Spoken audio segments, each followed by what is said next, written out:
This is the key that is going to unlock so much. And so, I'm so sorry. I have no idea why it's doing that. Okay, we're almost done. Can I call you back?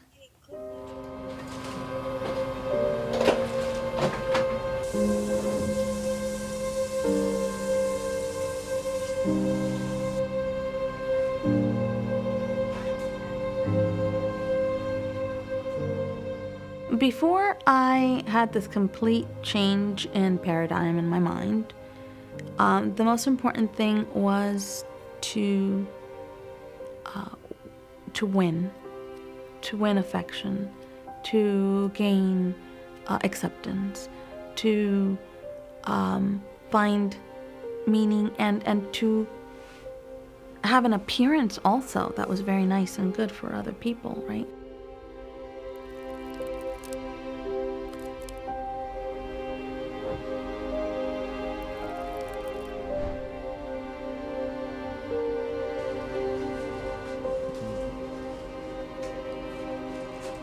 My name is Edna and I live in the United States. My life before was very empty, confused, and I had a lot of hurt from the things that had happened in my family. I did what a lot of people do, and I turned to drugs, to alcohol, engaging in sex, and I was 14. The high or the euphoria that I could experience, it only lasted so long, but after it was over, I felt more empty and more worthless than when I began. The kind of advice I was given by my mother about relationships was, don't get pregnant. That was the goal, just don't get pregnant. I ended up getting pregnant, and she was very upset, and she wanted me to have an abortion, of course, because if I had this child, it would ruin my life. There was a lot of pressure for me to have an abortion, and the father of my child also did not want me to have this child, also wanted me to have an abortion. Somehow in my 14-year-old mind, I knew I couldn't do that. And perhaps it was selfish, but in the end I felt like maybe this is the one human who will love me, and I don't want to destroy that.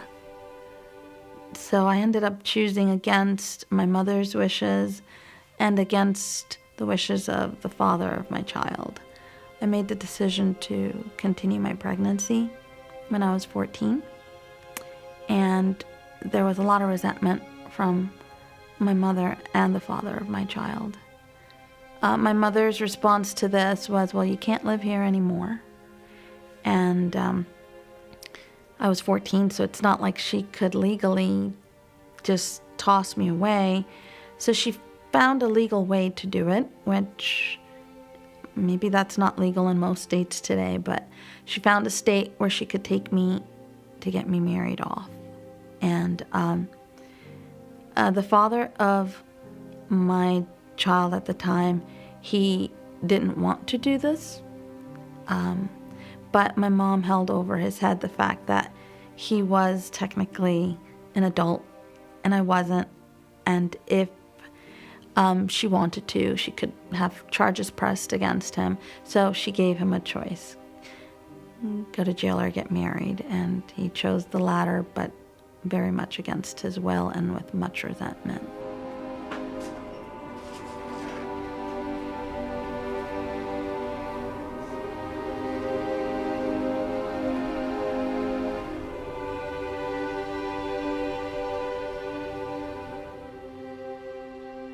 And I was off to live with someone who didn't really want to be with me and resented it very much, and who had his own mental health struggles at the time. And I was just a kid. I didn't really know how to manage that. It was very scary because this person didn't love me.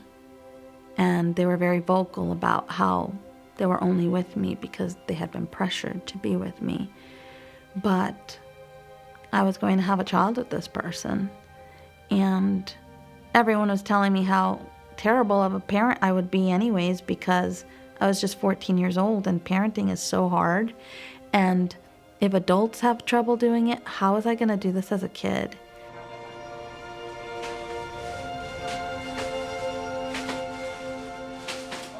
I knew that my addictions, and I knew that my alcohol use, drug use, whatever it was that I was doing, I knew that that was not compatible with having a child. Somehow I was able to pull away from that life.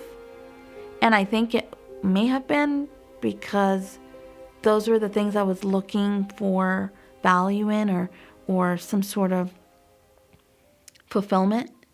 And I saw that they hadn't worked, but now I had the promise of, well, I'm going to have a child, and this is going to be my fulfillment. This is going to be where I now have a way to find connection.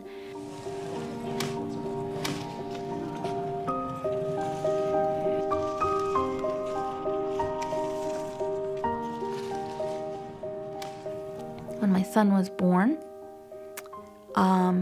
it was a happy day for me, but it had taken so much. It had taken a lot out of me because I was the only actual person that wanted him to be here. Even my obstetrical provider, the doctor who took care of me, she told me that if I had been her child, that she would have never let me have this child, and that I should have just had an abortion because I was going to cost the taxpayers a lot of money. So I basically felt like the entire world was set against me and I was set up to fail. And maybe it was my teenage rebellious mind that turned that into, okay, I can't fail. I have to do this right some way, somehow. So when he was born, I held him in my arms, I locked myself in the bathroom, and I cried. I cried so much because I knew I was just a girl, and now there was this actual real human in front of me, and I knew I loved him, but I didn't know how I could take care of him. It was just so scary. I didn't really feel like I had any support, and I didn't really know what I was doing.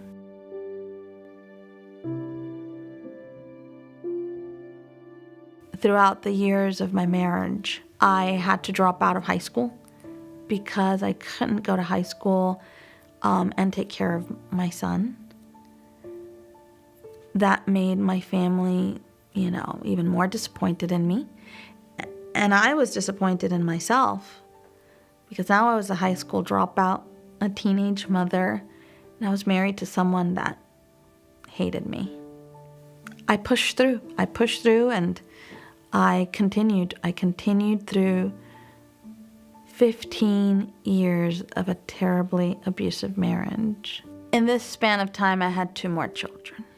I found that I also began to have very hard feelings towards my ex-husband.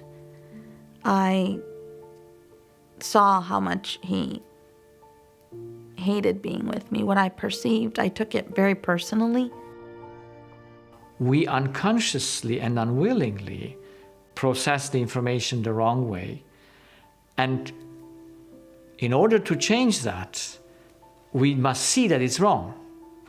And disease is one of the best means by which the human being can understand that he does it to himself because he perceives and processes that information in the wrong way, taking it personal while it is not personal. We began to evaluate information according to identity. Who am I? And that fundamental error of mistaken identity, I think, is the key to the woe and disease and heartache and bitterness and depression, all the trials and afflictions that humanity struggles with really comes from that issue of a mistaken identity? There are only two possibilities for identity. Either I am a creator or I am a creation. Either I am a producer or I am produced, right? And there aren't any more options than that. Now, we can give a lot of different names to it, but those are the two options. When we take Nietzsche, by example, yeah, who could observe that all people behave like they are gods. So that's evident because everyone searches for power, to control, to dominate. But in reality, the human issue is only one. His innate state of assuming that he is a god or he is someone that he can never be. Self-deception is almost not mentioned in medicine or even in the religious world. No one in their senses would ever think, I am God. We all think we know who we are. We think we are spiritually independent and that we can live out of ourselves and that we have a love factory within ourselves, so to say. When we see the way we function, that we spend our life searching for love in other people, that must show us that we don't have the factory in ourselves. All right, so if I'm a god, I am my own. What is done to me. It's personal. And what I give from myself. And so it's also personal. I love others with my love. But on the other hand, because I'm not a god, that's the reality, I always search to get it from others. And so I expect others to treat me as I treat them. And I expect others to be good to me if I'm good to them. And when people don't, then I am a judge, and so I judge them, and now I have resentment and bitterness towards them, and I judge myself, and I have guilt and self-condemnation and so on. And so my life is filled with stress, it's filled with bitterness, it's filled with guilt, it's filled with all of these different things and these negative thoughts because my outcomes are dependent upon how other people behave and what they do and what they give and if they don't give and so on and so forth. I'm just a slave to everything around me. I'm stuck.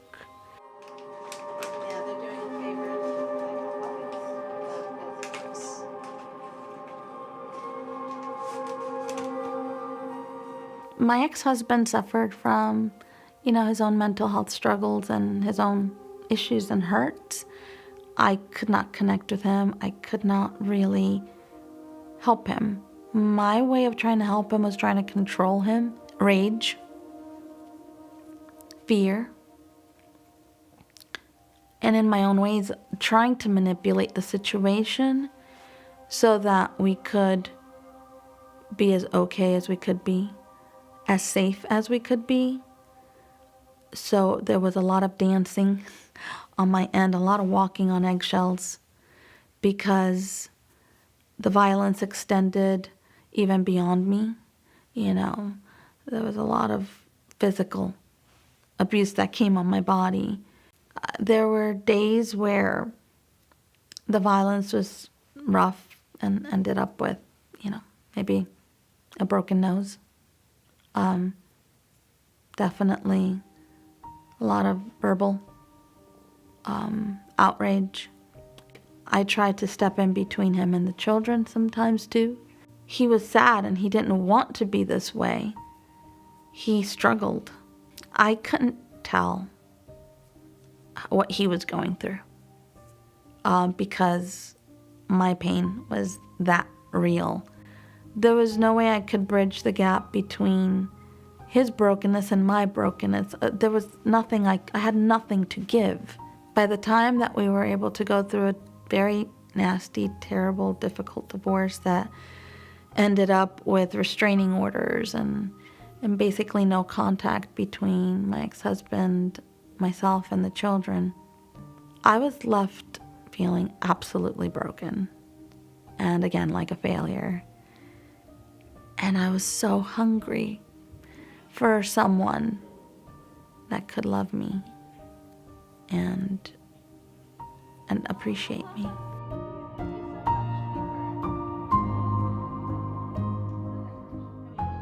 My first son got sick very quickly. By the time that he was about 16 months old, he almost died and he was hospitalized, and he mysteriously quit eating. And there I was trying to get the medical system to take me seriously about my child. And I found that very difficult because when people saw me, they just saw a girl with a baby. And I think they assumed I didn't know what I was saying. So it took a while to get help for my son. And by the time that I was able to get the help, he was very, very sick, and he basically had almost died. The doctors were not hearing me. I felt like screaming. I knew I loved him, but I didn't know how to make things okay for him. He was in severe pain. His recovery was so hard. And it was very confusing and difficult to navigate the medical system. I read the notes that they wrote about the situation, their medical notes, because they would leave the chart and I would sneak. I was desperate for information to try and help him. So I would sneak in through the chart and try and find something. And the notes I found, the things they said about me, they were really not nice. So it kind of reinforced some of the feelings I had from before, that my worth was not very good as a mother, as a person. I failed at being a student because I dropped out of school. I failed at everything I felt. Thankfully, I was able to find someone that finally listened and helped my son. And he finally recovered. It was a long process and ordeal, but he did, and he lived.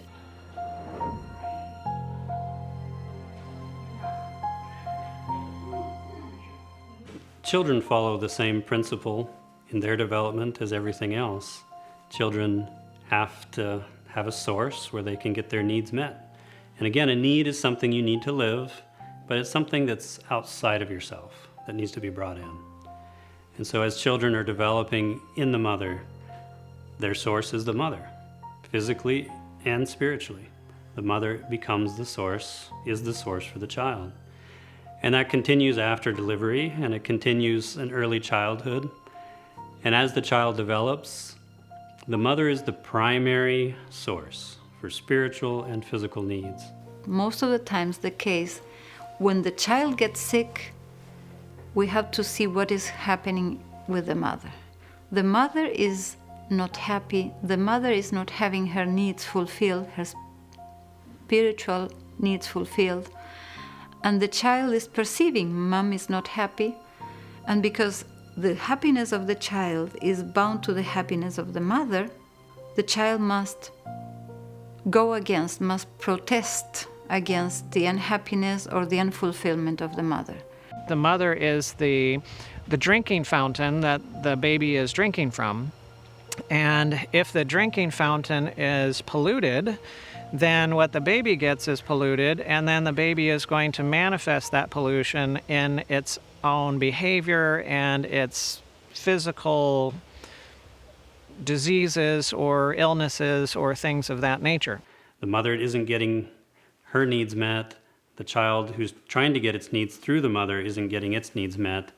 And so there's dysfunction in the mother and in the child. If mother is struggling with various different issues, especially if there's conflict between mother and father, then that will be something that the baby takes from, and now in taking that information over, and it doesn't meet the baby's needs. The baby needs a mother who's in harmony with father and them, they're getting along, and a mother that's happy and, and joyful and at peace and so on. But if mommy is anxious and mommy is in conflict and so on, then that's not what the baby needs.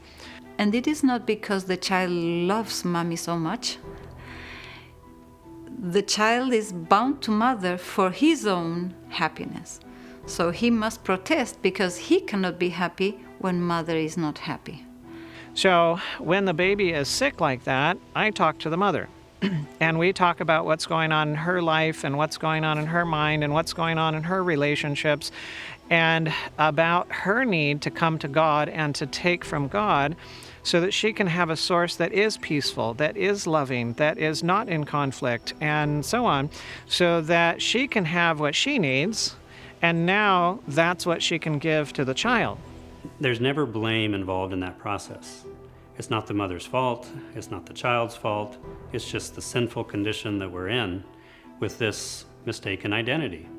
And there are times where you definitely see when mother resolves her issues, the issues in the child begin resolving because the child is now taking from a channel that is a better reflection of God and is doing better at taking from God and giving to the child. And again, that's not for the mother to be guilty, but we do need to recognize what the problem is so that we can address the actual cause rather than simply dealing with the effects.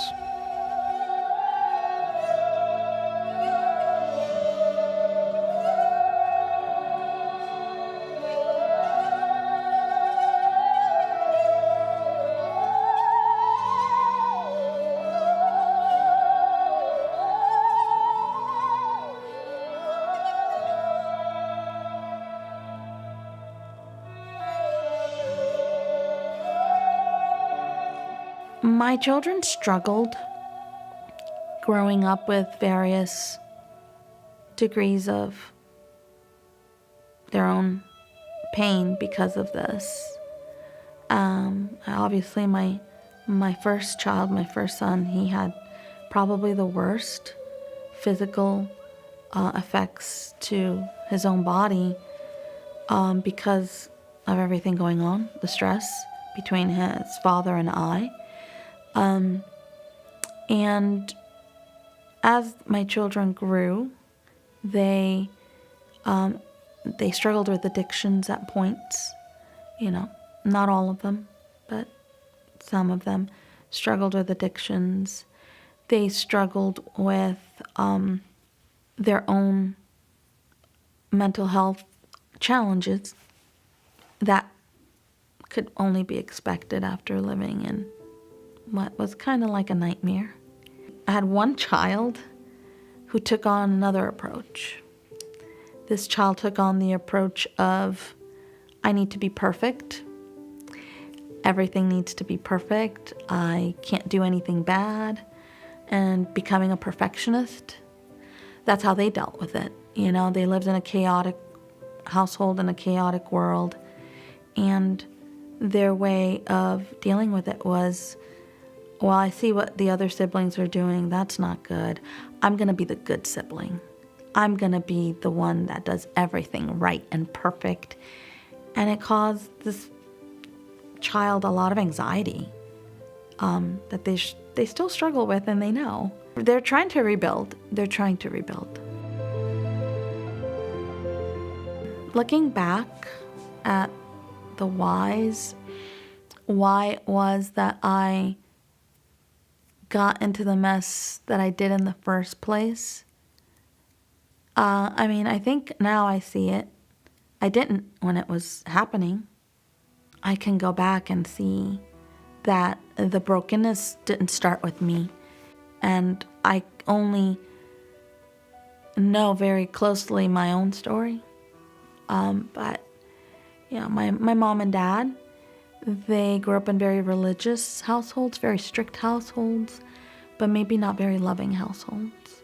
They chose not to continue that life, and they chose to join more of a free love type of movement. And here I came. and neither one of them was really ready to parent. They were in a situation where they had a child, but they really didn't know how to manage this child or what to do with this child. My mom was kind of really verbal about how she did not like the idea of having children.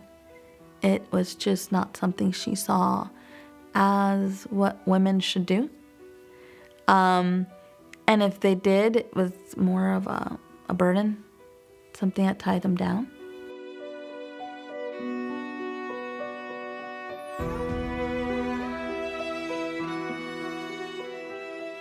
If you have a situation where the mother feels that the children are a burden to her and not a blessing to her, then in that case, the children are going to, they will sense it. They will understand that that's the case, even if mother doesn't express it around the children.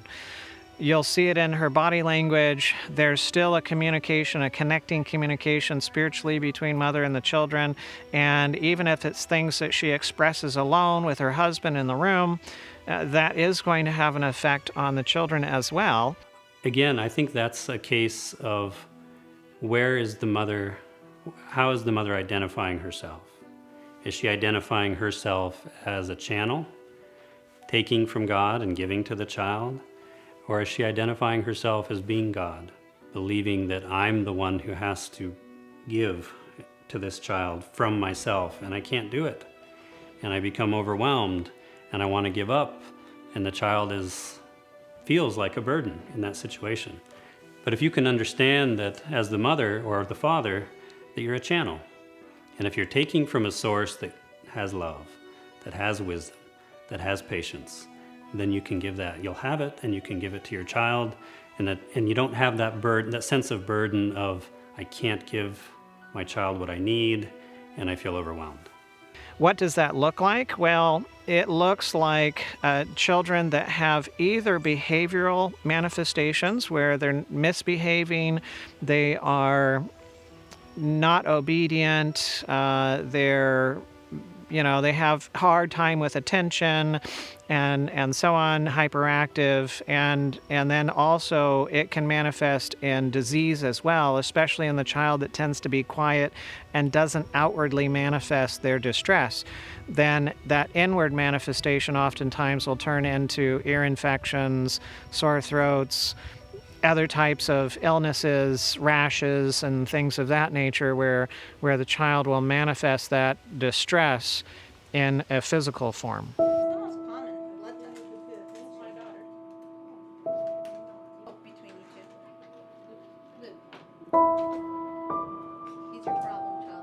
She loved me in her own way, but she didn't really love motherhood. That was not her thing. And so my grandmother, which was my father's mother, she picked up that load. And, it's interesting because for so many years, I really didn't love my face. I didn't look like the people in the magazines. And that bothered me. But when I was born, my parents weren't married. And this was before DNA tests were available. And my grandmother heard that I had been born, my father's family. But their attitude was, well, they're not married. Is that really his child? Maybe, maybe not. We don't know. But when I was born with my grandmother's face. I was her, clone, basically. And so when I was born and they saw me, they looked down and said, oh, yes, this is his daughter. And my face won the affection of my grandmother. So I have learned to love that face. My grandmother picked me up and she did the best she could do to try and give me some sort of stability.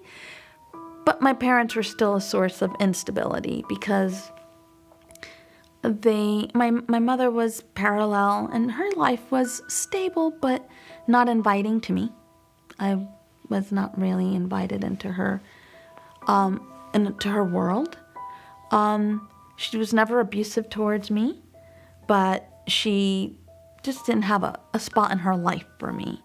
My dad, he was involved at the time in narc trafficking, and this was during the 80s, and he was heavily involved in trafficking drugs from Colombia, which is the country I'm from.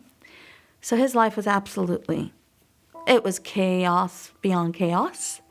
You know, there were times where, even though I didn't live with him, if anyone knew I was associated to him, my life was endangered. There were times when people would come and look for us to take revenge on him with weapons, and times where I would have to run away, like from one day to the next, like, oh, pick up, you're no longer in that school. You're going to another state, you're hiding. There were times where I had instructions to hide in the closet and be quiet no matter what I heard was happening, because it wasn't safe. And if I heard, no matter what I heard happening outside my hiding spot, I couldn't come out. Adults would confront them and the children would hide, and it was my job to keep everyone quiet, whatever I needed to do, and make sure that we were safe. My mother represented to me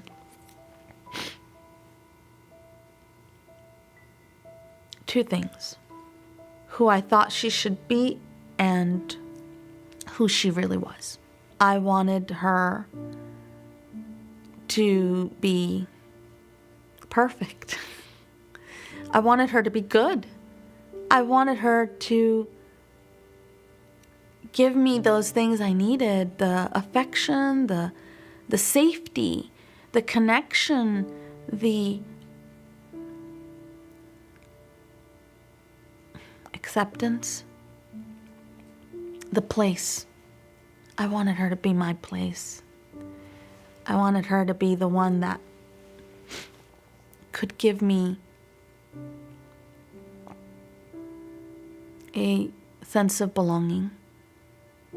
And I think these are actually really good things that mothers and fathers are supposed to give their children. Because our relationship was so broken, I didn't get that. I don't think it was because she purposefully set out to withhold these things from me, not at all. She just didn't know how. And she happened to be human with her own hurts and brokenness. So she came with that already when I was coming. She already had her own baggage. And the person I wanted was someone who was just ready to be my mother, be a perfect mother. I wanted that. And she couldn't give that. And I took it personal. I didn't understand. I couldn't let her be a human. I couldn't cut her slack. I couldn't be graceful. I was just bitter. I wanted her to fill this mold. Who she was and what she represented to me was failed me. You failed me. You didn't give me the basic things that I needed emotionally. She never hurt me physically. She was never abusive. She was never neglectful. You know, she always made sure that I had the things I needed. I had food, I had shelter.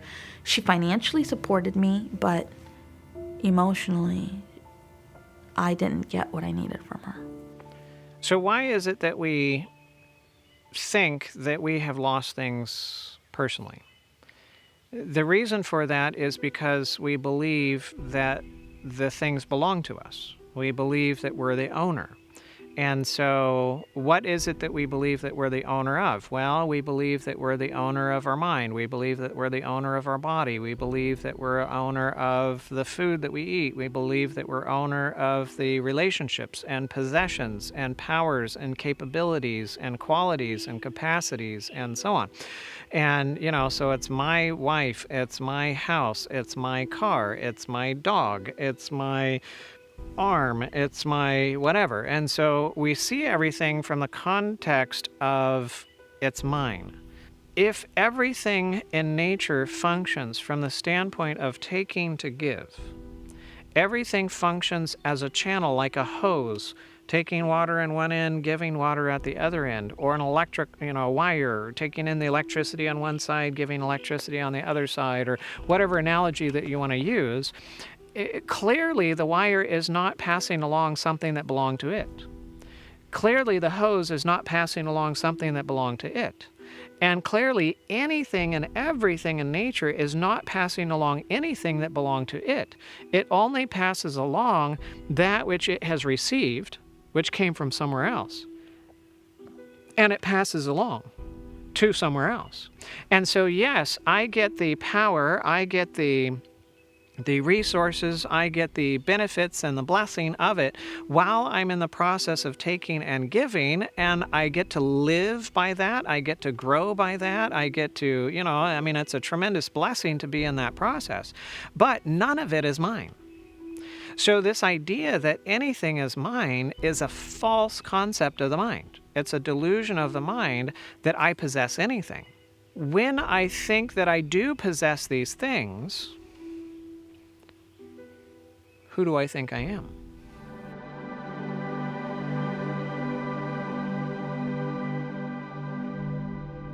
I don't see myself as a transmitter or a user or, some of those terms. I see myself as a creator, a producer. I think that it came from me. And so since it came from me, then it's mine. And truly, the basis of ownership is creation. If you make it, you own it, right? If you make it, you own it. Because since my life does not belong to me, because I didn't create my life belongs to the Creator. He is the one that suffers when something is lost. Yes, I suffer as well, but the loss is His loss, not mine. And when I come to understand this, of course, this will lead me to the question, why did He allow it? But that's a different topic which can also be addressed, and we need to address it and understand it. And so we're not the owner, we're not a creator, we're not a producer, we're a creation, we're a creature. And so we're not the owner. Then I am not my own. I belong to Him. And when we recognize that, then we recognize nothing came from us, nothing belongs to us, then we cannot lose anything of our own. Yes, we receive the damage, but it's not about us, because we don't belong to ourselves. We belong to Him. And so anything that's done to us is done to God. And now I don't see the other individual as accountable to me for what they say and what they do and so on. I recognize that they're accountable to God. No one owes us nothing at no moment, especially the spiritual elements. No one owes us to love us, because there is no way that anyone can satisfy my need. This is why we don't find nowhere in the Bible that your neighbor needs to love you. It's nowhere there. It just says you love God, that is the taking, in order to share, to have the power to share that love with your neighbor. But it's your actions, the taking and the giving. It's never the action of your neighbor. That's why the neighbor has no name, because he can do whatever he wants. You still will love him because you live from God, not from the neighbor. But if you expect the neighbor to love you, then you expect an impossibility, because if he loves you or not, it does not matter. It will never satisfy your need. When I'm trying to get love from them, affection from them, I realize I'm hungry. I have a need. I have a need for affection. I have a need for love. I have a need for all the good things. I was created for good things. I used to try and say, oh no, let me take those needs and bury them. But I know now I can't. It's impossible. I have a need, just like I need to breathe. I can't just plug my nose or put a bag over my head. That's not going to work. In order for me to live, I need these things. I need love. I need affection. I need validation. I need acceptance. I need those things. But instead of going to people, I now know, okay, I have to go to the source of the good things, and that's only God. Everyone else is going to disappoint me. I'm going to disappoint them. So I need to take that from God. The way I take from God is through my five senses, is through connecting with him, right? Like I take in, right? So I use my eyes to take in information, and I use that to read the Word of God. I can listen to the Word of God. I can listen to beautiful music that praises God, and I can take as much as I want. And if I'm having a bad moment or a bad day, I can run and take some more. It never runs dry. I can do it at any time of the day or at any time of the night. I don't have to go and bother someone. I'm never bothering him. And so it's this endless source of all the good stuff that I need. And I can keep taking it. And when I take it, I'm full. And I don't need to try and take from other people. When I'm taking from them, I know, ooh, I'm hungry. I didn't spend enough time with God. I used to think, oh, I'm just not going to take from you. That doesn't work. I have to get what I need from some place. And if I don't get it from the place it comes from, I'm going to try and take it from anywhere I can. The best analogy I have is like if you're stuck out in the ocean, you're thirsty. You need water. And so you're so thirsty. And this is a common thing. People get so restless. They will start to drink ocean water. But it's not what they need. It's an illusion because, yes, there's some liquid going down their throat. There is water, but it's not what they need. And you die. That's the best way I can describe it. And now I give it to others, not because they behave a certain way, but I give it to others because I have it, because I took it. And now if they behave one way, well, I love them. If they behave another way, I love them. If they behave all these ways, I still love them, because I don't love them because of what's in them. I love them because of what's in me, because of what I've taken from him. Some people come, and there was a young lady, she said, I have this many allergies, but I have so many people who love me. And I said, yes, it's not because you have many people who loves you, it's because of those people you don't love. That's why you have your allergies. She wants to force her mother to love her. People want to force other ones to give them and satisfy their needs. And force and love exclude each other. All problems are because I don't receive what I need, or I receive the wrong thing, what I don't need. So it's all about receiving. The people have their issues with the closest relationship they have.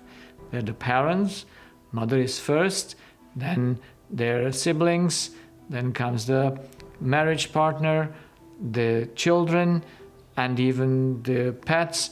So they don't know that they live from them. In their consciousness, they might think, I live with them. But in their subconscious, they don't know they're attached to them in order to live from them. That's why we have all the issues in these relationships from which I expect, and not only expect, but demand, because I believe it's my right. If I have the identity that I am a child of God, and that everything I have was given by God to me. He created my body. It's His life in me. It's His talents that He's given to me, and that I'm a steward of these things. You look at loss in a different way. If somebody stole it, or it died, or they walked away, or rejected me, or whatever, now I take it personally and I'm at personal loss, and sometimes very significant personal loss, like if your house burns down, or your car gets destroyed, or your child gets killed in a car accident, or things like that. I mean, people, it's so destructive, right? So the degree to which I believe something is mine is the degree to which I take it personally when it's rejected and not treated well and so on. But the degree to which I believe that it's not mine is the degree to which I don't take it personally, because it's not about me. And if I don't own anything, I don't have to control anything.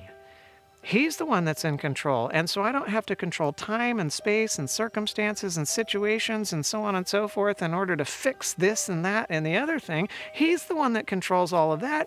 I'm just the steward, so I get to come to him and say, okay, God, you got a problem right now, because the owner is the one that owns the problems. You got a problem right now. What do you want to do about it? And whatever he shows me to do, that's my responsibility. But how it turns out, that's not my responsibility. That's God's. And so the pressure's not on me. I never under stress. I don't live in an unsafe world. And that is the most beautiful thing. My life is in his hands, and he's good. I can trust him to make decisions for me. I am finally safe.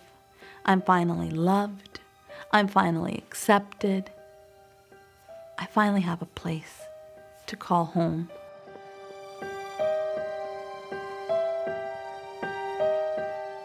In order to heal the past and put an end to that suffering, I need to understand that it is the perception of the person, the interpretation of the event, and not the event in itself, what is bringing the suffering at the moment.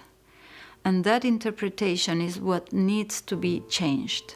The basis of the issue where I judge others because they're not behaving well towards me, and I judge myself because I'm not behaving according to my standard, and so on, the very basis of all of that is that you and I and humanity, unconsciously, we believe that we are a creator.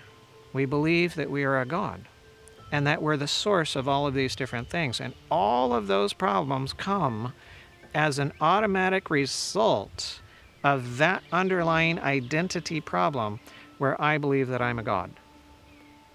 And it creates a mess, absolute mess in our lives.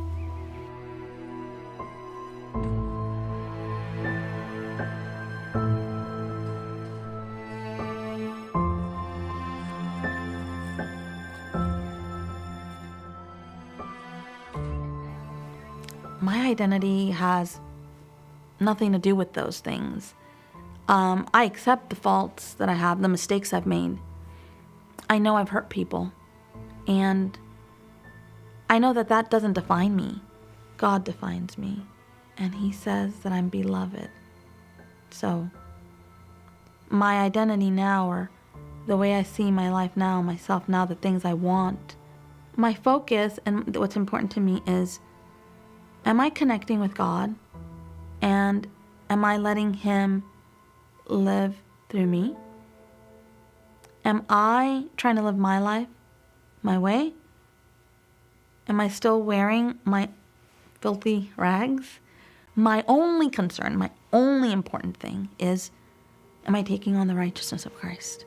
Am I taking on the righteousness of Christ? Because if I do this, then it's him living through me. And what he does is nice. He treats people nice. He worries about them, and he's willing to give his life for them. So I'm no longer focused on being good. I'm focused on letting God, his perfect life, come and be my life, finally. Finally, I get this amazing life that I never had before. And I get it. And it's his, but it's mine now too.